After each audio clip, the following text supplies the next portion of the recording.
In this video, I'm going to show you guys how you can share something from Xender to a mobile phone that doesn't have Xender installed on it.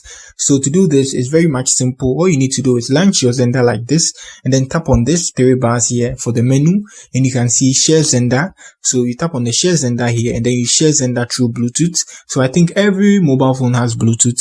So here you're going to share Xender to them on Bluetooth and they're going to install Xender on their mobile phone. So after doing that here, come here. Let me tap on the Bluetooth to show you guys. It's going to, automatically redirect you to Bluetooth to turn on your Bluetooth, something like that. So you just need to turn it on like this. And you search for the app and then you go. So just like I said, you just need to tap on the open Bluetooth and then you share the Xender app. So after sharing the Xender app with them, you are good to go. Now they can connect. If you want to send it to them, you can tap on the send and then they tap on the receive and then they get it.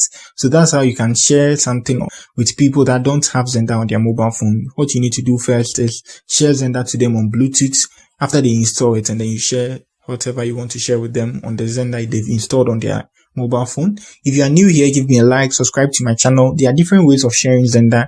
You can even share Xender through a Wi-Fi. So when you come here, you can choose hotspot. So you turn on your hotspot, they turn on their Wi-Fi, and then you can share it to them. So that's it on how you can share files from your Xender to people that don't have Xender on their mobile phone. If you are new here, give me a like, subscribe to my channel. Peace.